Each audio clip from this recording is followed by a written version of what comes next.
आजोबा आणि त्यांच्या शेतातील झोपडी. एक बोधवाचक कहाणी. एका रम्य गावात जिथे हिरवीगार शेतं दूरवर पसरलेली होती तिथे एक साधे आणि प्रेमळ आजोबा राहायचे. त्यांचं नाव शंकर होतं. शंकर आजोबांना निसर्गाची आणि त्यांच्या शेताची खूप आवड होती. त्यांनी आपल्या हातांनी ती जमीन फुलवली होती. शेताच्या मधोमध एक छोटीशी झोपडी होती जी त्यांना वादळ वाऱ्यापासून आणि उन्हातान्हापासून आश्रय देत होती. ती झोपडी त्यांच्यासाठी केवळ 4 भिंती आणि छत नव्हतं तर त्यांच्या अनेक आठवणींची साक्षीदार होती. शंकर आजोबा रोज सकाळी लवकर उठायचे, शेतात फिरायचे, मातीला स्पर्श करायचे आणि आपल्या पिकांची काळजी घ्यायचे. दिवसभर ते शेतात काम करायचे आणि संध्याकाळी थकून झोपडीत परत यायचे. झोपडी छोटी असली तरी ती नेहमी स्वच्छ आणि नीटनेटकी असायची. तिच्या एका कोपऱ्यात एक छोटा दिवा होता जो रात्रीच्या अंधारात त्यांना आधार देत होता.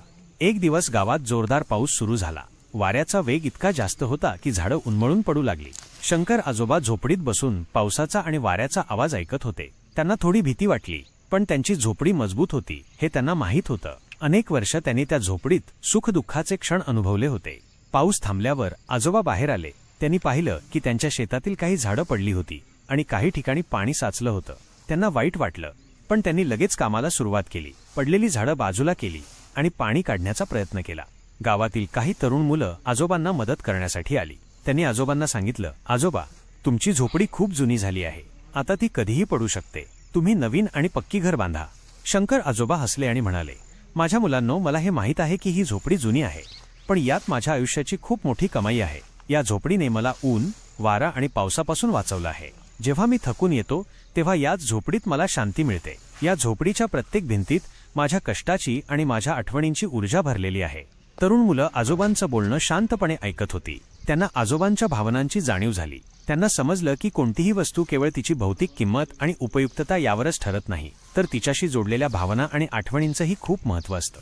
शंकर आजोबांनी पुढे सांगितलं, तुम्ही म्हणता ते खरं आहे की नवीन घर जास्त सुरक्षित आणि आरामदायक असेल, पण या झोपडीत मला जो आनंद आणि समाधान मिळतं ते मला दुसऱ्या कोणत्याही घरात मिळणार नाही. ही झोपडी माझ्यासाठी केवळ एक आश्रयस्थान नाही, तर माझ्या जीवनाचा एक महत्त्वाचा भाग आहे. त्या दिवसापासून त्या तरुण मुलांनी आजोबांच्या झोपडीची जास्त काळजी घ्यायला सुरुवात केली. त्यांनी मिळून झोपडीच्या दुरुस्तीचं काम केलं. तिला आणखी मजबूत बनवलं, जेणेकरून ती आणखी काही वर्ष आजोबांना साथ देऊ शकेल. या गोष्टीवरून हे शिकायला मिळतं की कोणतीही जुनी वस्तू किंवा जागा केवळ तिची दिसण्याची बाब नसते, तर तिच्याशी आपल्या भावना आणि आठवणी जोडलेल्या असतात. त्यामुळे त्या वस्तूचं महत्त्व आपल्यासाठी खूप जास्त असतं. भौतिक सुखांपेक्षा मानसिक समाधान आणि आपल्या भूतकाळाशी जोडलेली नाळ जास्त महत्त्वाची असते. शंकर आजोबांच्या त्या जुन्या झोपडीने हाच अनमोल संदेश